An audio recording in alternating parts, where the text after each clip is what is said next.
हाय, good evening. आप लोग कैसे हैं? आशा करते हैं कि अच्छे होंगे। मैं संतोष कुमार। मैं अपने छोटी सी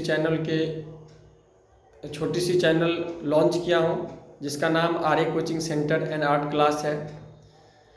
मैं आर्ट्स के बच्चों को पढ़ाता हूं और आशा करता हूं कि आपके बेनीपुर में आपको अच्छा शिक्षा मिले। उसके लिए मैं भरसक प्रयास करता हूं कि बच्चों के बीच अच्छा शिक्षा मिले, क्योंकि बहुत सारे लोग का सपना होता है, बहुत सारे बच्चों का सपना होता है हमको देश सेवा करना है, बीपीएससी यूपीएससी की तैयारी करनी है।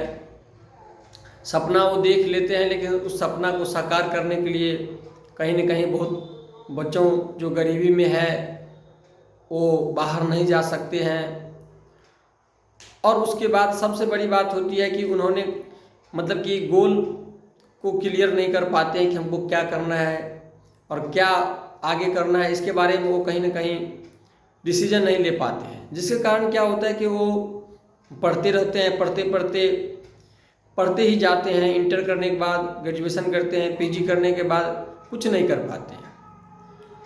तो इसके पीछे सबसे बड़ा हमने जो अपने एक्सपीरियंस से जो गेन किए हैं कि हमारे बिहार में खास करके ग्रामीण क्षेत्र में मैक्सिमम जो है अधिकतम माता पिता पढ़े लिखे उतना नहीं है, जिसके कारण क्या होता है कि बच्चों को जो है डिसीजन लेने में उनको सपोर्ट नहीं मिल पाता है पेरेंट्स से। वो डिसीजन नहीं ले पाते हैं और उसमें जो है गलत सलत डिसीजन लेके कुछ कर लेते हैं, जिसके कारण उसको बाद में जो है पढ़ते हैं उसका सफलता नहीं मिल पाता है। तो इसी कुछ वीडियो क्लिप के साथ आप लोगों के बीच अपने बातों को रख रहा हूँ। आशा करता हूँ कि आप लोगों को अगर अच्छा लगे तो मेरे एक छोटा सा चैनल है आर्या कोचिंग सेंटर, उसको आप लोग आशीर्वाद स्वरूप लाइक कमेंट शेयर करने का प्रयास कीजिएगा। देखिए, मेरा जो अपना एक्सपीरियंस है इसमें हम देखे हैं कि बच्चों को जो है आफ्टर 10th 10वीं के बाद जो है वो डिसीजन नहीं ले पाते हैं कि हमको आखिर क्या करना है, क्योंकि वहाँ के बाद जो है 10वीं तक जो है सभी बोर्ड यानी कि बिहार बोर्ड हो चाहे सीबीएसई बोर्ड हो लगभग में सेम ही पैटर्न होता है। लेकिन 10वीं के बाद क्या उनको करना है इसको लेकर के वो जो है दिग्भ्रमित हो जाते हैं और अपने आप को डिसीजन नहीं ले पाते हैं कि हमको क्या करना है। तो सबसे पहले आप गोल को क्लियर कीजिए। गोल करने का मतलब ये हुआ कि 10वीं के बाद जो है 3 सेक्टर आ जाती है, एक आर्ट्स, एक कॉमर्स और एक साइंस, और तीनों का जो है अपना अपना योगदान है।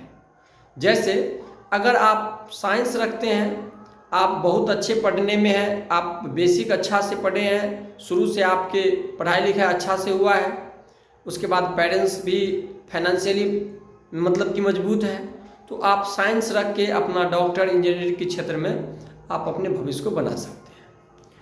मैं एक बात यहाँ पे और जोड़ना चाहता हूँ कि आप पढ़ने में अच्छे हैं लेकिन फाइनेंशियली आपके माता पिता उतना खर्च करने में सक्षम नहीं है, तो भी आप साइंस नहीं रखते हैं। वो मेरा अपना सलाह है, नहीं रखना चाहिए,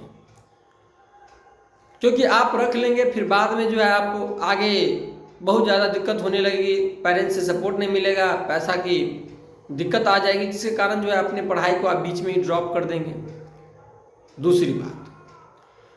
दूसरी बात कि हम लोग कॉमर्स में चले जाते हैं। कॉमर्स बहुत अच्छा सब्जेक्ट है, हम भी कॉमर्स से पढ़े हैं, लेकिन कॉमर्स में हमने अपने एक्सपीरियंस से आप लोगों को बताना चाहता हूँ कि कॉमर्स जो है हमारे जो रूरल एरिया है वहाँ के लिए नहीं है, वो यानी कि अर्बन एरिया के लिए है, जहाँ पे लोग अपना कॉमर्स की पढ़ाई करके जो है अपना साइड से कंपनी में भी जॉब कर सकते हैं और पार्ट टाइम जॉब करने के बाद वो कॉमर्स भी पढ़ते हैं और कंपनी में जॉब करने के बाद वो दोनों चीज़ जो है एक साथ करते हैं, तो उनको मतलब कि जब तक उनका ग्रेजुएशन होता है तब तक वो कहीं कंपनी में सेटल हो जाते हैं। और तीसरी बात जो आर्ट्स होता है, आर्ट्स को हम लोग गांव में कहते हैं कि आर्ट्स कोई पढ़ाई नहीं हुआ, आर्ट्स तो अपने से पढ़ लेते हैं लोग, आर्ट्स पढ़ने में कोचिंग की क्या आवश्यकता होती है। लेकिन यही हम लोग सबसे बड़ा जो गलती करते हैं यहीं पे करते हैं, क्योंकि आपको पता होना चाहिए कि यूपीएससी और बीपीएससी और कोई भी जो सर्विस कमीशन का जो तैयारी करते हैं बच्चे, वो खास करके बीटेक एमटेक उधर नहीं, जब उनको कोई काम या कोई रोजगार नहीं मतलब कि वो सेटल हो पाते हैं, तब जाके उन्होंने फिर से यूपीएससी के लिए फिर से वही आर्ट्स का पढ़ाई शुरू कर देते हैं। फिर उसको जो वही हिस्ट्री, ज्योग्राफी, पॉलिटिक्स, करेंट जो भी आर्ट्स का सब्जेक्ट है उसको पढ़ना पड़ता है। तो हम जितने भी हमारे भाई हमारे बच्चे हैं जो 10th के बाद उनके फाइनेंशियली क्राइसिस है, वो ज़्यादा खर्च नहीं कर पाते हैं, बाहर नहीं जा पाते हैं, तो कम पैसा में आप जो आर्ट्स रख के और 2 साल इंटर और 4 साल ग्रेजुएशन, ये 6 साल जो है 10वीं के बाद आप दीजिए। आप मान लीजिए 14-15 साल में 10वीं पास करते हैं और उसके बाद 6 साल जोड़ दीजिए। कोई 14 में अगर 10वीं पास करता है तो उसमें 6 जोड़ दीजिए तो 20 साल। आप 6 साल जो है आर्ट्स के जितने भी सब्जेक्ट होते हैं उनको आप मन लगा के एकदम अच्छा से पढ़िए और एक गोल सेट कर लीजिए कि हमको ग्रेजुएशन के बाद हमको कमीशन में जाना है, चाहे हमको जिस भी कंपटीशन के क्षेत्र में जाना है, चाहे आप डिफेंस में जाइए, चाहे आप मान लीजिए क्लर्क में जाइए, चाहे आप बीपीएससी यूपीएससी में जाइए, जो भी आप जाना चाहेंगे रास्ता यहीं से शुरू होगी। आप आर्ट्स को अच्छा से पढ़िए, मेहनत लगा के पढ़िए और आशा करता हूँ कि आप जो है साइंस वाले से ज़्यादा पहले आप जो है कामयाब हो जाएंगे, क्योंकि आर्ट्स एक ऐसा सब्जेक्ट है जो अथाह है, समुद्र है, उसमें कहीं जो है था लेने की मतलब कि गुंजाइश नहीं है, क्योंकि पर डे जो है हजारों लाख के तादाद में क्वेश्चन जो है मतलब कि बनते हैं।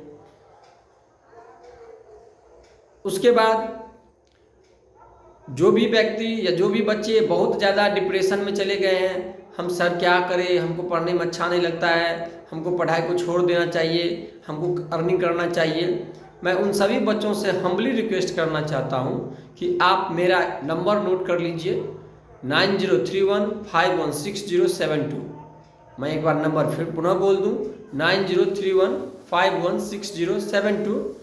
एंड एक जो मेरा सेकेंड नंबर है 8210101684, आप हमें कांटेक्ट कर सकते हैं। और जो भी पढ़ने में आपको मन नहीं लगता है, आप डिप्रेशन में चले गए हैं, आपको समझ में नहीं आ रहा है हम क्या करें, बहुत ज़्यादा अपने आप को विचलित हो गए हैं, बहुत तरह के टेंशन में जी रहे हैं, तो आप हमारे नंबर पे कांटेक्ट कीजिए।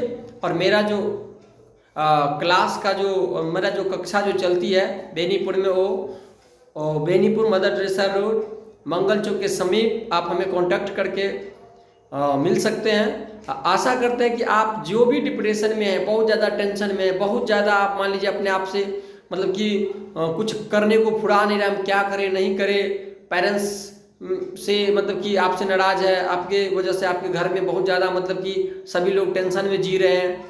आप उन सभी बच्चों से मेरा हम्बली रिक्वेस्ट है कि आप मेरे साथ जुड़िए, 2-4 दिन 5 दिन जुड़िए। आशा करता हूँ कि आप लोगों को अच्छा रिजल्ट मिलेगा। इन्हीं शब्दों के साथ मैं आप लोगों से विदा लेता हूँ। धन्यवाद।